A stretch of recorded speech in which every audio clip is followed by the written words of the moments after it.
Hey, folks, welcome to Citizen Watch. It's a brand new week.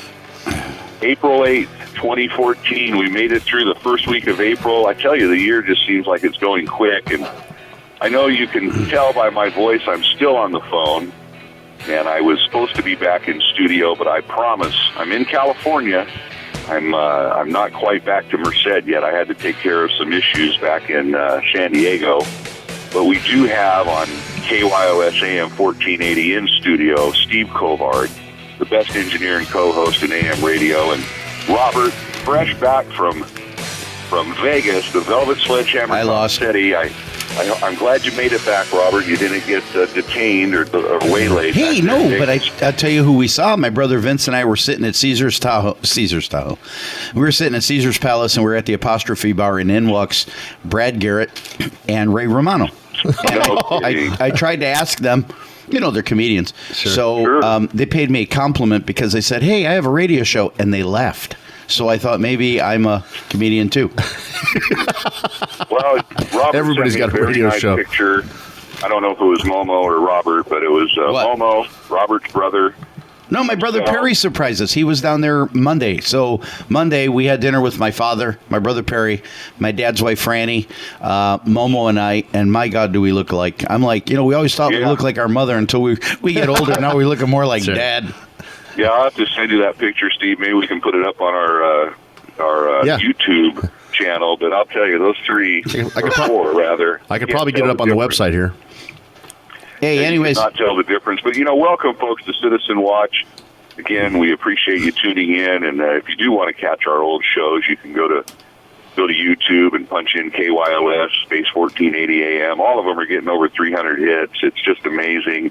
We may be going on maybe have a visual aspect of that for you also on YouTube coming up. We're talking to some players in the television business, so who knows where it's going to go. But I'm not in studio. I'm reporting from Black's Beach down here in San Diego over the Torrey Pines glider port. It's a nudist beach, and you know it's just wonderful the scenery we have in California. I've traveled across America here lately, and you know, we live in a beautiful country, guys. We are so blessed to live in America and to be in the United States of America. I just would encourage people to get out, explore your surroundings. Don't just stay in the valley. You know, do like the rest of us. Get out and explore a little bit. It's just wonderful what's out there. Absolutely. It really is. So, but I'm glad to have Robert back. I'll, like I say, be back in studio Thursday. We'll have the three amigos live, and you know, I just wanted to put out a plug for Les Policy. I guess he's doing bar mitzvahs and weddings. Is he? Yeah, he. I heard the recording, or half of the recording, for Tea Party Straight Talk Saturday. I don't know what happened to the phone call, Steve. We plugged... Always an excuse, KC. You notice that? Our show works like clockwork. Well, we have to use a secondary audio source to record Tea Party Straight Talk on Saturday mornings because we're live. So we apparently Les has taken on that responsibility with a laptop of his, and apparently he put the plug in the wrong hole. And I guess a couple weeks ago we had the same issue. So we're very cognizant of that now. That shouldn't happen again. But yeah, unfortunately, we had Sheriff candidate Vern Warnke, and great show. I've never had a response like this to a show. Literally, the phones lit up. I mean, great show. Anyway, I'm sorry we lost it, but we'll have him back on hopefully, maybe on this show before the elections. Wasn't there another candidate? They had the gentleman that's on the school board that's running for Will Snyder. Will Snyder opened the show on the telephone, but unfortunately, because of the recording gaffe we had, we were unable to record the telephone questions or the phone calls at all. So he was completely deleted from the show. He'll be back on too.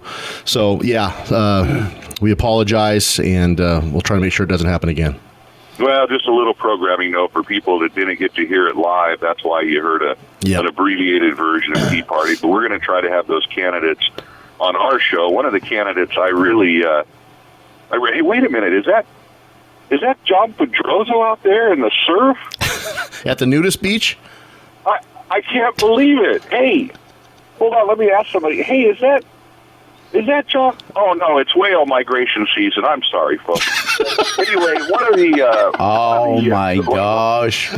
You always put me in you put me in a bad spot because, you know what? It's funny because Casey hasn't seen John since he lost all that weight. I mean... Well, it's funny. He texted me, and evidently he's one of the biggest listeners to the show. He says he never gets a chance to listen except when he's out walking his dog on Saturday What I like morning, here's what I want to know. Is he says that, right, Case? I'm not a listener of your show. But yet I get text message after text message of, why are you? It's not just John. Nobody claims to listen to the show, but everybody references it.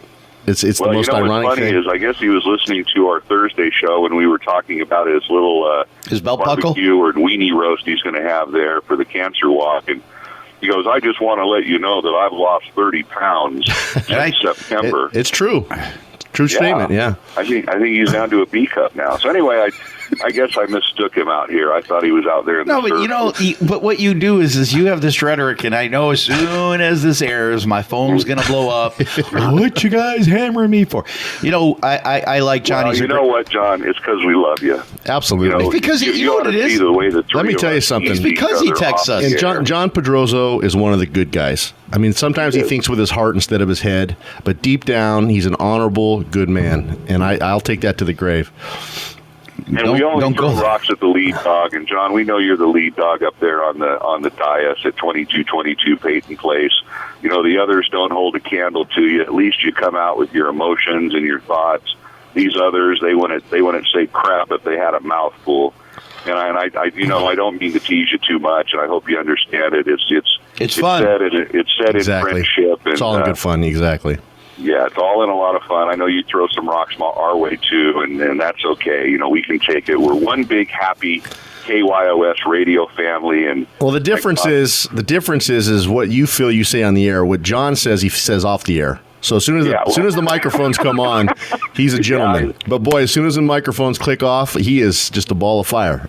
yeah, he is. And talking about the supervisors, I'll tell you, there's a buffoon on the panel up there, and that's Linn Davis. I don't know if you guys saw in the paper where that Tea Party debate, Tea Party Patriots, whatever, had a little candidates forum in Atwater a few weeks ago. I think it was the first of the month, and Linn Davis put his size 12s right in his mouth when he said that Larry Morris refuses to prosecute marijuana cases, and that's one of the reasons we have the gang problem. And Linn Davis, I'll tell you, Lynn, I don't know if you even know what you say, because you said you had to submit a retraction to the Merced Sun-Star and say, well, no, I didn't mean to say Larry Morris refuses to prosecute cases. I said he's reluctant to prosecute cases. And, Lynn, Mr. Davis, Supervisor Davis, 30% plus of the caseload of Larry Morris's marijuana cases, a third for you mathematically challenged folks up there at the Diaz. But I just don't think that Linn Davis really knows what he says. He told people the first time he was running, or when he ran the first time, that it was a one-time proposition. He was going to do one term in the saddle, and that was it. No, I don't remember him saying one term. I heard him saying that he's only going to... Wait, let me finish. I heard him say that he was only going to run one time. I think that was to the toilet. In perpetuity. I think he was going to, run to the... Yeah, I heard that, and I was like... And now all of a sudden he covets that seat. Well, does he covet? It's power. Does he... Power what? Nobody even knows who the guy is. There ain't no power. I think it's a paycheck. The supervisor position on the county board of supervisors is not power. It's power, man. It's power. The purse string power. You said budgets. Gang of 5 up there. Absolutely. But Davis, I tell you, Linn Davis, he used to be a B-52 pilot in the Air Force. He flew around the big silver bird of death with the nuclear bombs, and this guy doesn't even know what he says. I mean, I can imagine him talking to an air traffic controller. Am I going north? Am I going south? Hey. He doesn't remember. Case, do you think maybe Alzheimer's setting in? I kind of wonder. I mean, I know he's a little long in the tooth. And, well, here's the thing. When I talk to him, excuse me, I'm having a little problem this morning. What I have fun with in Vegas, huh, Rob? No, something's going on, dude. Allergies. I was fine there. I get back here, bam. Whatever. Anyways, what happens with what happens in Vegas stays in Vegas. But we'll get it out of them. when we went to when we were at a function, I kind of tried to tell these guys, hey, look, you're going to get criticized. I told this to Karen Adams. I tell people who want to come on our show or want to do any public speaking to their candidacy, hey, you're going to get hammered. You're going to get... So Linn Davis comes into the Idle and he's having dinner, and he did sponsor Atwater Merchants Month, which I love. Thank you. Out of the slush fund? No, I think it was that money doesn't come out of any slush fund. I think that money John Pedroso has donated, and I think when I look at the check, it's their campaign fund. It comes out of their campaign fund. But Linn Davis said something that was really interesting, Casey, and I never told you. I said, Linn, I said, man, $96,000 would get you cheap. I said, come on, Linn. I go, he goes, I'm not a politician. Real quiet, real meek. I'm not a politician. I'm more of a make things happen. And I go, make what happen? Yeah, tell me something that you've made happen besides a retraction in the Sunstar. That was another comment of his, folks. He said that for $96,000, he's the best deal the taxpayers can get. No, he said you get me cheap. If that's the best deal the taxpayers can get, I think we need to shop around this election season come June. But, Larry Morris, who his invective was directed at when he said that Larry refuses. And that's what you said, Lynn. It wasn't a stutter. It wasn't a miscue on Les Policy's tape machine there. You said Larry Morris refuses to prosecute marijuana cases in the county, and you said you heard that from Sheriff Hazen. And then in your retraction, you said, well, no, I came up with that conclusion on my own. Well, first of all, it's wrong because you never talked to Larry. You don't break suction on that big old easy chair of yours up on the dais. Yes, he does, because he's never there. He does? Yeah, because when I go up there to visit John and ask him questions and get their emails, there's only two people in that room, in that place. Only two. He's out making things happen. Oh, yeah. Yeah, he's out making things happen. The only two that are there, I'm going to tell you. Hub? I see Hub Walsh is there. And John Pedroso are there. And they're there on the phones, working the phones, trying to go do this and that. And I'll be Deidre Kelsey would know her. She could come up and go, hi, how you doing? I'd say, yeah, I'd like to talk to a supervisor. Never knew who she was. Jerry O'Bannon, he's not up there, and neither is Linn Davis. Those three I've never seen in their office. I see Hub Walsh. She might be down there at the deputy district attorney or deputy public defender's office trying to get one of her siblings a job. But anyway, Larry Morris said it's frightening that Linn Davis is a Merced County supervisor, and even confronted with the facts, he's unable to comprehend them. And I'll tell you, Larry Morris, I love him as a guest. You can say what you want about Larry, but he doesn't mix words, and he doesn't mince words, and he doesn't, he doesn't care if he's their friend up there at 2222 M Street on the third floor in the rarefied air, because he can see what the real problem is. And Linn Davis, you're a problem, and you need to go. You need to hold to your commitment, to your promise to the voters that it was a one-term proposition, and I think the voters are going to hold you to that. Can you imagine at the Davis home? Honey, are you still at home? Yeah. We got a check for $9,000. Really? Yumpin' Yiminis. Let's keep this gig. Yeah, well, I think that's the thing. They get a little taste of this power, this easy money. Like I say, I've been to many a supervisor's board meeting. It starts at 10 o'clock. They're out the door by 10:29, folks. If it's a half past the hour, something happened. But I'm going to tell you, they don't spend any extra time than they have to, and that's just twice a month for that kind of cash. Yeah, but you know what? To them, again, that's wrong. I see John Pedro. I'm serious, guys. I go up there, and we've had this discussion. Because I'm talking about just the board meetings, Robert. Oh, yeah. Well, the board meetings, I like to go in there and ask some questions on the board meeting. I'd love to go to one. I've tried to watch one of those on the local access channel. Are they confusing? Boy, you just want to bang your head on a wall. They're so boring. I mean, they're just monotone. At 10 o'clock in the morning. Yeah. Who in the hell can go to these meetings? The working folks are out there slaving away, trying to pay their taxes, trying to pay their bills, trying to run their household so they don't go bankrupt. Meanwhile, the county, $10 million deficit. If you and I live like that, we'd be living with Monica over at the UP Estates. But nonetheless, she doesn't like you no more. They can't even have these meetings in the evening where people can attend. So you wonder why it only takes a half hour. For some reason, I kind of enjoy watching the Merced City Council. There's interesting debate there. At the Merced County Supervisors, there's nothing of substance. Do you know why? I'm going to be very honest, okay? When you look at all of the supervisors, they're boring. Amen. When you talk, no, I'm serious. When you talk to any of them, they're very monotone, unless you say something about weight or food, and then John goes ballistic. Okay. But I mean, really kind of But I mean, really, you talk to Hub. He's very monotone. He's very matter of fact. Doesn't share with you. You know what it's called? You know what it's called? Monotone. It's called charisma. Yeah, they don't have that. Yeah, no, we don't have that. That's we have zero charisma. That's why it's a hellstorm when I walk up there on the zero third floor. charisma. No, but Anyway. you look at the county real quick. I mean, you look at the city real quick. You've got you've got people who have senses of humor. You got people who got dry sense of humor. You got Stan and Mike Belwomany who are all business. Man, they really want to earn that $20 a month. Well, God bless him for it. That's Michael Belwomany to you. He doesn't like to be called Mike. He made sure that the city clerk didn't put his name I as call him Mike MB Belwomany in the city meeting minutes. Hey, I put a sign in his Call him Mr. Belwomany. Belwomany. Belwomany. Case, we got to take our first break, buddy. Hey, well, folks, I'm really glad that you're with us here on Citizen Watch on KYOS AM 1480, the power of the Valley, the power of local radio. Stay tuned. Sit in your seats. We'll be right back after these messages. You tell me when. Go. When? Hey, folks, welcome back to the second segment of Citizen Watch on KYOS AM 1480. I know we gave some of our listeners a scare a week or so ago with April Fool's Day and told you it'd be the last show. Boy, you should have seen the Tea Party licking their lips, thinking they were going to get 2 extra days a week. I got news for you, Les. You can't even record the one day you do have. Oh, so, until you get that equipment fixed, don't even think about infringing on Tuesdays and Thursdays at 9:00. Casey, all he did was you can listen to those shows. If you miss them on Tuesday and Thursday, you can hear them at 6 a.m. and 6 p.m. on Saturday. I'm sorry? I was just going to say the mistake that Les made was sticking the plug in the wrong hole. That's it. That was it.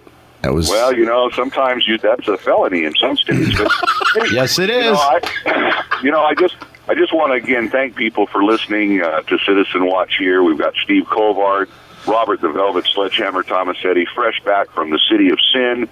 And I'm Casey Steed, broadcasting here from beautiful Blacks Beach in San Diego County above the Torrey Pines Glider Port, over by the Torrey Pines Golf Course, where the old Democrats were going to have their little pro tem cup last week, and they decided to cancel it because of all the felonies those poor Democrats have been committing lately and the FBI investigations. And, it just goes on and on and on. And, what's really interesting is they've had to reach across the aisle now.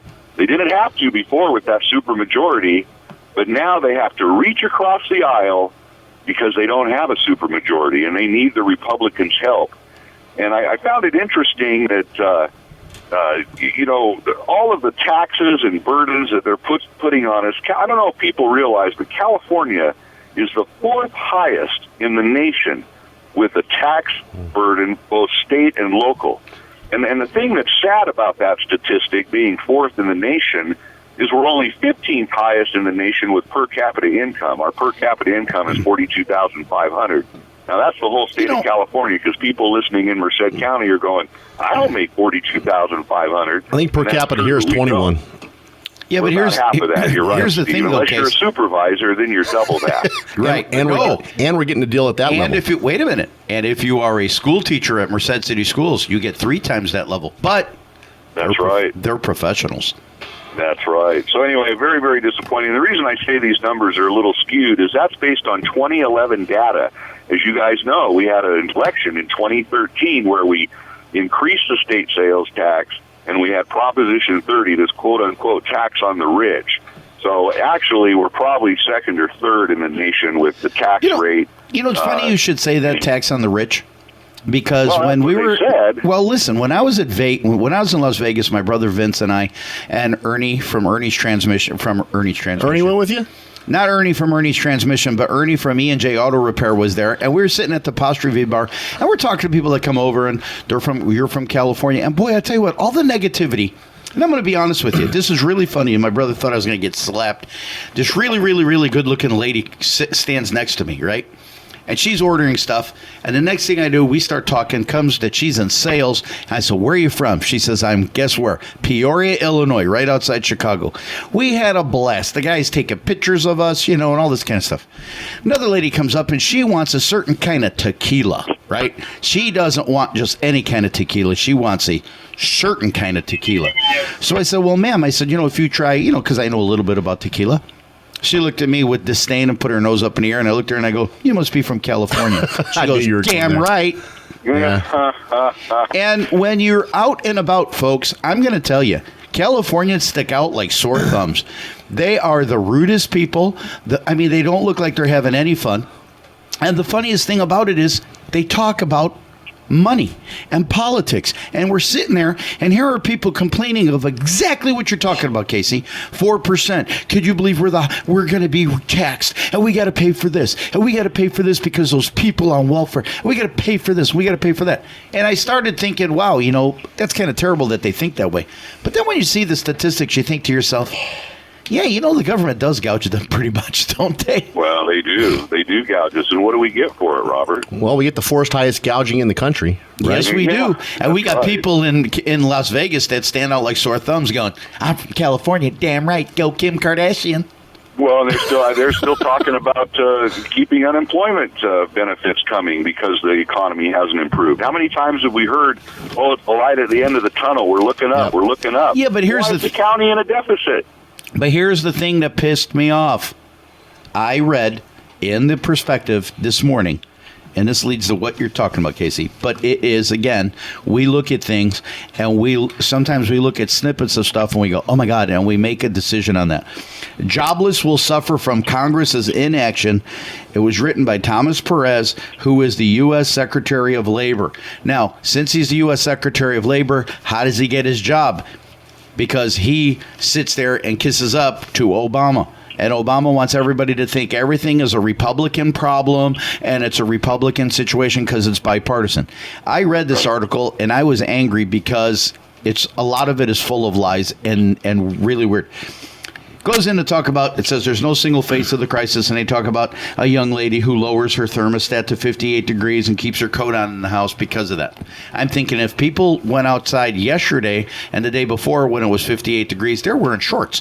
So I don't see, that was kind of weird. But anyways, but they go on and they say that there's more than 2.3 million people on unemployment. He says this. Now, I know we always say the stupid is a stupid does award, right, for dumbest things. This has to be one of them. This is almost as good as Linn Davis saying that they have a code of ethics, but he doesn't live by it. Yeah. That's another great Davis statement. He says here, it says by Thomas Perez, last year, the unemployment program lifted about 2.5 million people out of poverty. Now, I don't know about you, but I don't know anybody who's lifted out of poverty by having an unemployment benefit, okay?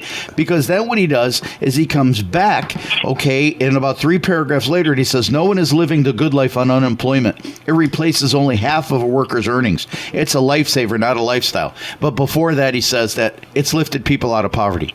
And then he says that here's something that he says. He says that some people suggested that the unemployed are lazy and the benefits make them more so. This is offensive. It's wrong. The aggressive job search is a precondition for the receipt of unemployment. That's an absolute joke. That's a joke. You know what you do on there, Casey? Yeah, you file out a little affidavit. Yeah, you fill out an affidavit. What you do is you put anybody's business address, right? 3 of them. And you send it in to them. They go, 1, 2, 3. Okay, bing. Here's your check. That is not any pre-existing, and it just bothers me. And at what point does unemployment become a lifestyle? After 26 weeks? After 52 weeks? After 114 weeks? Yeah, I don't know. You tell me. At what point does it? That's what they called them, the 99ers, up until a few months ago when our employment rate improved. You were eligible for 99 weeks of unemployment. That's 4 weeks shy of 2 years, folks. Well, here's my point, though, Case. We've said this on shows in the past. Go to Texas, dude. You're on unemployment for 56 weeks. Go to South Dakota. Go to North and South North Dakota. I'm sorry. They're looking for employment. People don't want to go there because it's too cold. Well, I'll tell you what. If I was I am a single man. I was going to say if I was a single guy, I'd go to North Dakota, make about 80, 100 G's. Maybe you meant a little younger. Where can a high school educated individual right now today, and I've seen it, folks. I've seen the light. I've seen fracking. I've seen what energy brings. $80,000 to $90,000 a year starting out with a high school education. You get a little knowledge under your belt. You learn how those machines work. You're over six figures. And where are the people from California? There should be a reverse rush. But you know what? They get too used to the government tit. Exactly, and that's what California's. That's the beacon. That's the light we shine. Is come here for easy welfare. Well, benefits. we do, and the problem is, more pointedly, Steve, that's what our county does. Miss Pagan, thank you. The problem is, Miss Pagan feels that more money she gives out it ensures her job, and she's probably right. But I don't think that should be exactly how she's being evaluated. She should be evaluated, and all of us should evaluate our civic leaders by how well of a job they do. Now, what does their job entail? That's what we need to keep in mind.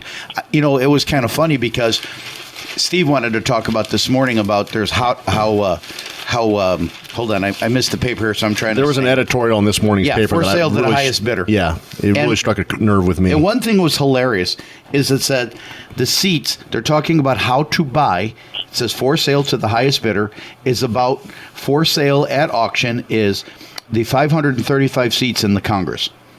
Right. It goes in and it's kind of comical, but it says here, seat carries desk on main floor of dome building, now referred to frequently as the Cave of Winds. And it used to be the Capitol building. You're right. Now it's the Cave of Winds. And individual offices and nearby structures. Included with each seat is prorated share of sprawling government complex with extensive grounds, structures, restaurants, cafeterias, snack bars, meeting rooms, fleet of vehicles, separate library, priceless art, statues, parking facilities, fountains, extremely valuable hideaways and main building where nefarious schemes are hatched and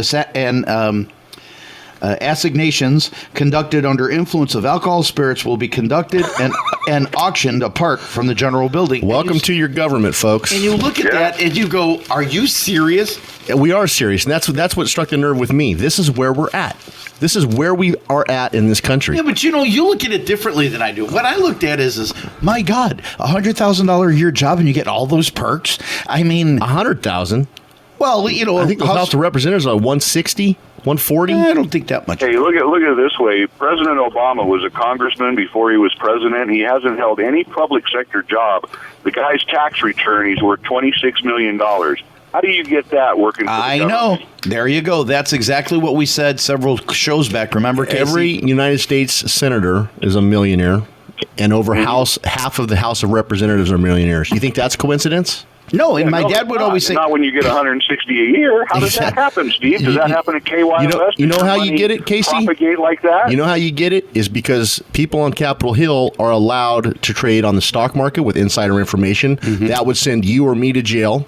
But they live at a different... Yeah, but wait a minute. But here's the deal, guys. You look at Adam Gray here locally, because I know this was in the paper a couple of weeks ago.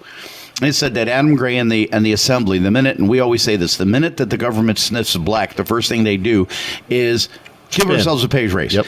And what they want to do is they're making about $100,000 a year. But here's the part that really floored me. I'm thinking $100,000, okay, you got to drive back and forth. It's $100,000 a year, and while they're in session, they get $130 or $150 a day per diem. I can live on $150 a day. I hear you. And never touch my $100,000. In 10 years, I got $1 million. The system is whack. That's what I mean. The private industry is the answer out, not government. Like I say, I've seen the light with fracking. There's been quite a few editorials in the Merced Sun-Star lately about these hand-wringers, these environmentalists worried about fracking and just want to shut it down altogether. Well, you know what? I give Adam Gray credit, and the credit he's due, along with the state legislature and the governor. And I'll tell you, that takes a lot for me to say, but at least they've imposed rules. It's a level playing field. The oil companies know what they have to do. The regulators know what they have to do. There's a lot of states that there are no rules, and it's wide open. There are a lot of states where they've completely outlawed it. But California, with the Monterey Shale Formation, 1,750 square miles of prosperity lying under our feet, literally, is this is the answer out. And hopefully we can bring some of those $80,000 to $100,000 jobs to California. And I hope that these hand-wringers, these namby-pambies, these bedwetters, don't shut it down before it even gets started, because government is not the answer. More unemployment benefits is not the answer, folks. I agree. Case, we got to go to our second commercial break, buddy. Hey, well, stick with us. We'll be back for that third and final segment, and just one more segment, and then we'll all be back in studio live on Thursday evening. Yump and Yiminy. Get the next. Wham. Say wham. Go.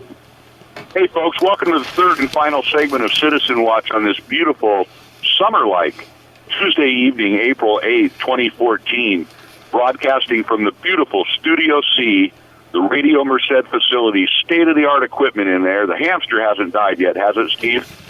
Not so far, so good. Nope, Rick's So still far, moving. So good, that's good. Well, I'm going to bring in some treats for it, but we have Steve Colvard running the board. We didn't let Robert touch the controls today. He's a little shaky after coming back from Sin City. Yeah, something's I don't up. know if he had too many free shrimp cocktails over there at Circus. Or, My Kentucky Wildcats lost. yeah, well, that's unfortunate. I had a bet on them. Yeah, that was, I guess, Hey, the go NCAA championship, the final, whatever, was last night, which, thank God. Anyway, we have Steve Colvard, Robert the Velvet Sledgehammer Tomasetti. I'm Casey Steed, broadcasting from Black's Beach over here in San Diego. I thought I had a sighting of a supervisor, but it turned out to be a false alarm, folks. I'm sure they're back there doing the people's business. But, one thing we talked a little bit earlier in the show about, the partisanship and how Robert said that Obama blames the Republicans for all the demise and all the world's problems, or the GOP. Well, I was very, very encouraged to see that our UC Merced GOP student body brought in a couple of speakers to speak at UC Merced, our fine 10th California, University of California campus, the jewel in the system, hopefully, that will help the economy there in Merced. And what's really important, folks, is some of these folks stay after they graduate. We don't want you to leave. But anyway, the Merced GOP contingent over there at UC Merced brought in Ruben Navarrete, who is a syndicated columnist. I've read him many times in the San Diego Union. He's very, very outspoken, very liberal. Also, they brought in San Antonio Mayor Julian Castro. Now, this is a 30-some-year-old mayor, up-and-comer in the Democratic Party, very, very articulate young man, came from an immigrant background. And the reason they did this, you would say, well, why would the GOP students bring in two Democrats, especially very liberal Democrats? And the reason is they want to foster a discussion and talk about how to fix what's wrong. And I think this is so important. We've harped on it on our shows that this partisanship, this division up in Sacramento just cannot stand, and it can't stand at the nationwide level. We've been stymied for the whole term of Obama because of this kind of division. Not one budget that he's proposed has been voted on. We've just gone through extension after extension after extension. Like I say, we cannot continue to live like this. So I just wanted to give a little kudos out to the kids over there, the young people, the students at UC Merced for trying to promote this conversation, trying to get something started. And really, they are our future, folks. Old codgers like us, we're going to be relying on these kids. And I don't mean kids in a derogatory manner. I should say young people, young adults. And I really appreciate what they're doing over there at UC Merced. I thought that was a good thing. Yeah. I think one thing that's kind of happening right now, I had a chance yesterday to watch a little bit of the Paul Ryan budget debate. He chairs the House Budget Committee. Paul Ryan, the vice president nominee last go around. And I think the guy's last name is Van Hoven.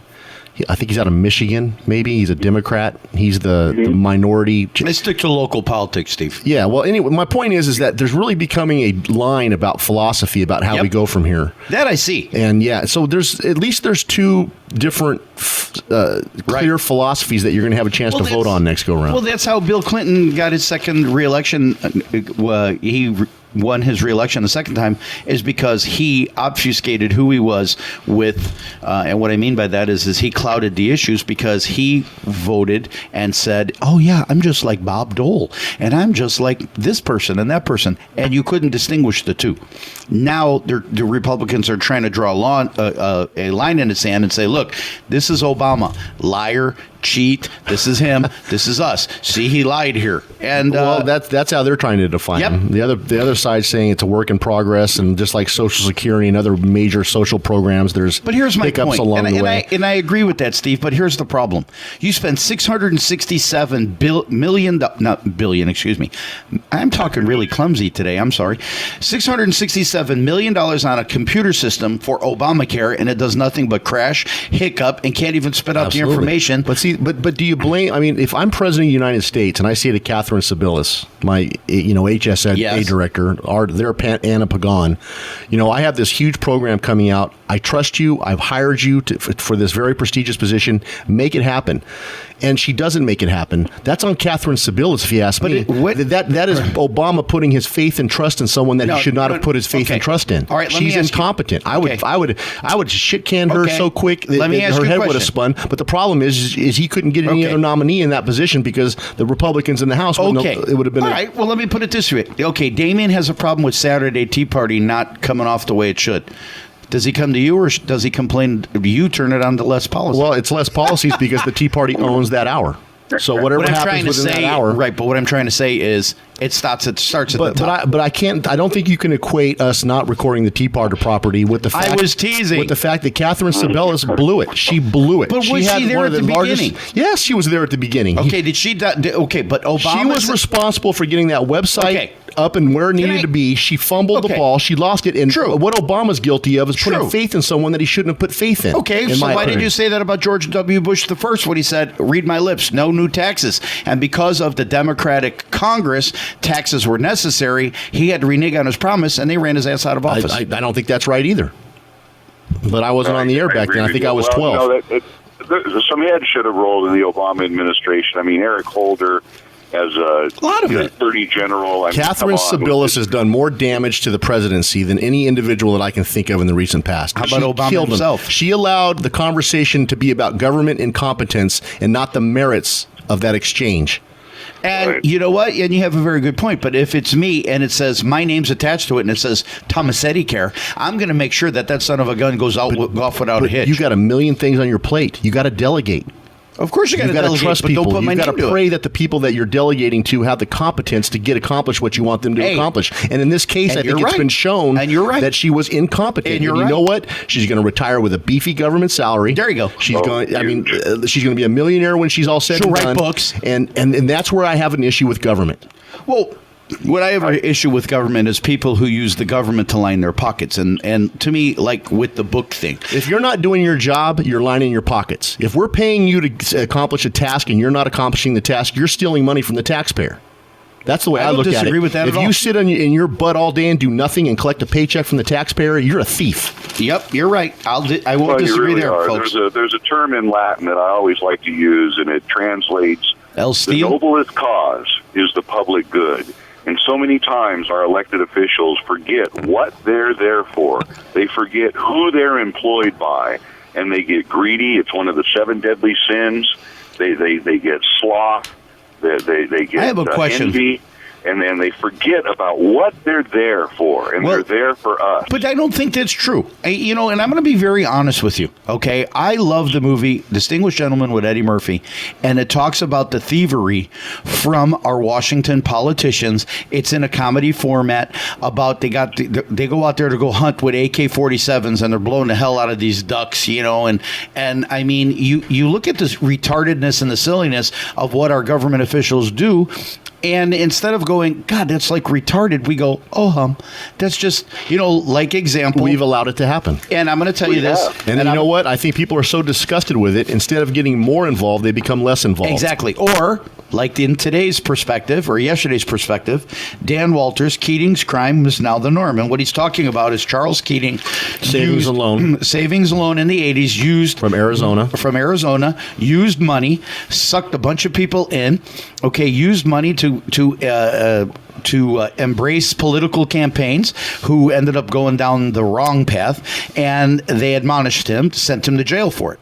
The Constitution... God, I can't talk today. The constitutionality was considered unconstitutional. Now they've reversed that decision, and now they've taken off all of the stipulations on what you can and how much money you can put in a campaign contribution. And you're like, woe and behold, look what's going on. So now the trade unions can even give more money to the Democratic Party. And individual investors. I mean, individuals in general. The Koch brothers, the Adelson guy that was in Vegas. Mr. Adelson. It's not. It's unfair to villainize one side and not the other. You can say all you want about trade unions, and you can say all you want, but you cannot have the yin without the yang. But you got to look at agenda. What is Adelson trying to do? His agenda. He's trying to further his interests. Exactly. And you look at the trade unions. They're trying to further their interests. Exactly. So what makes one better than the other? They're not. Exactly. But one side pounds the unions, the other side pounds the entrepreneurs, corporate America, if you will. And in the middle of that, nothing gets accomplished. Well, you know why I do it, and this is me. I feel that with my knowledge of retirements and somewhat, my situation is I think everything needs to be fluid. And the problem is that a individual who is a millionaire who's a captain of industry, his situation is fluid. When he's doing really, really well, he backs off. When he needs help, he goes and asks for help. The problem that I have with trade unions, and my father was a trade union, love you, Dad, but I never see trade unions give back. They're forced to give back. Yeah. Trade union doesn't come in and go, Steve, I know you're having problems this year, so we'll Right. You know what my problem with trade unions is they encourage sectionality. They define job descriptions so that they can't bleed over into other job descriptions. Mm-hmm. So you go to a county, go to a county building and observe Caltrans, and you'll see some people in there working their butts off, mm-hmm. and other people standing around doing nothing. Mm-hmm. And that's because the union said, you don't have to know anybody else's job. No. You just you're there to do is certified. A, B, C, and D. Yeah. If there's nothing to do, then you get to stand around. While the other individuals that are certified to do something else have this demand, and they're busting their ass trying to get it done while people are standing around watching it because the union says that they can't help each other. And that's where I have a problem with unions with. You should know everybody's job in your business. The more jobs you know within your business, the more valuable you are. Right. And when someone needs help, you need to be able to reallocate resources so that you can confront issues where they exist. And that's where I have issues with unions. You look at it, make your point crystal clear as Caltrans. You got 5 guys around a hole, we laugh, right? But the problem is you got one guy he's only certified on the digger machine. Right. You got another guy that's certified in a scraper machine. His truck is running. He's got nothing to do. My union says I can't do that. Right. And he's got nothing to do. This gets back to privatization and the best bang for the buck that you can give. And the unions are dead set against that. They just had a vote in the legislature this last week where they basically ixnayed any kind of outsourcing the government can do because the unions say they don't want that, because they want the 5 guys around the hole. And they could give a damn about the taxpayer that's paying the bill. And that's where people need to rebel. They don't give back. Inefficiency. It's inefficient. That's why I say the public good is the noblest cause. The taxpayer is the public. And like Steve says, whether it's the banker from the savings and loan that's screwing us or the union guy that's screwing us, they consider themselves part of the public too, but it's the overall public good, and that's what we've lost track of. Absolutely, including the unions. Exactly. Including the unions, of course, and they're the ones that are the biggest contributors to a certain party, and that certain party feels they're beholden to them. Well, the county is $10 million in debt. Right. Now, they're going to have to go to the unions and say, hey, we got to lay off people. We got to cut back services. Who does that hurt? That hurts the public. That hurts the taxpayers. But they have they've donated thousands of dollars to the folks up there on the dais. You don't think they're beholden to those Right, union and people? I think the root cause of that, the reason that we have to go and ask for concessions like that, is because we are, and this is the word that I think we don't use enough, we are inefficient. We do not work efficiently. We have That's right. resources. I don't think it's a resource problem. You always hear this argument: we have a spending problem. No, we have a revenue problem. Nope. I really think that a lot could be solved if we were just more efficient. Yep. And efficiency includes being able to cross that line, to be able to do your job and your coworkers' jobs, so that if on any given day the resources need to be allocated to a certain area in order to service the public, that you don't have to say, "Oh, my union says," that's not my responsibility. Okay, guys, hold on. Let me do it one step easier so the public can understand. Our listeners can understand. Did you know that a traffic cop who is on a motorcycle, he serves 8 hours to do his job, and he gets an extra hour overtime to wash down his bike? Okay, now, he gets an hour overtime to wash his bike. Now, if I'm a baker at Save Mart, I have to wash my tools and equipment while I'm getting paid normal hours. Now, where does this come from? Where does this entitlement come from? And that's exactly what you're saying, You get Steve. rewarded for efficiency in the private sector. You get rewarded for efficiency in the private We're going to sector. get pretty efficient in the future, folks, because, again, we're out of Absolutely. money, and I think we're almost out of time. We are, but real quick, before I let you go, I need to read an email or a text message I just got. From John Pedroso about Are you ready heaviness? for this? It says, Yeah. I just want to let you know that Steve is on the top 10 names of cheaters. Just to let you know, you made a top 10 list of men most likely to cheat on you. Was that by Kingsley? Who sent you that text mail? Kingsley? Was that your buddy James throwing you under a bus? Interesting. The name of men most likely to cheat on their spouses or girlfriends is Steve. That ain't right. Oh, the You name said that- Steve. I was going to say not Steve Colvard. No. He's Just straight as an arrow. That's right, baby. That's right. I throw that theory all to hell. Hey, you know what's funny is I'm sitting here thinking, is it ex-wife? Is it ex-girlfriend? Is it his friend throwing him under the bus? I was just trying to lighten things. Hey. But my point is efficiency. We need to start banging that drum. How much Not time we got spending left? problem, not revenue problem. We have an efficiency problem. How much time we we need got? to be able to let people know what other people do, other people's jobs, and be able to have the flexibility to allocate resources where they're needed on any given day, and not have to worry about, hey, my job classification says that I can't do that, so I get to stand around and do nothing while you're working double time trying to get your stuff accomplished. That's not teamwork. That's inefficient. Exactly. But here's something that was very efficient. How much time we got left? We're almost out. We're out of time, actually. What do you Okay. got? Anyways, just real quick, we'll talk about it on Thursday. Casey, I thought this was efficient. Our city can't clean up itself. Our workers Love can't. Merced. Love Merced, and we'll talk more about it on Thursday. And real quick, a quick note of condolences. We lost an American treasure, in my opinion. Mickey Rooney died. Yes. And we're going to go out tonight with a drum solo, right, Case?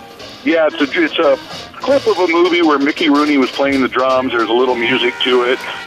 The guy was talented. His movies grossed over $3 billion, one of the longest, almost put a century in entertainment. Just an American icon. I know a lot of the kids probably don't know who the hell he is, but it meant something to us, and we're going to go out with a little tribute to him. And Andy I Hardy. want to thank everybody for listening to Citizen Watch. Tune in Thursday, folks. It's going to be a great show. It's going to be action packed. We're all going to be there in the studio. The three most eligible bachelors together again. So I encourage everybody He got to married tune in Vegas. Thursday to Citizen Watch. R.I.P. Mickey Rooney. Bye bye.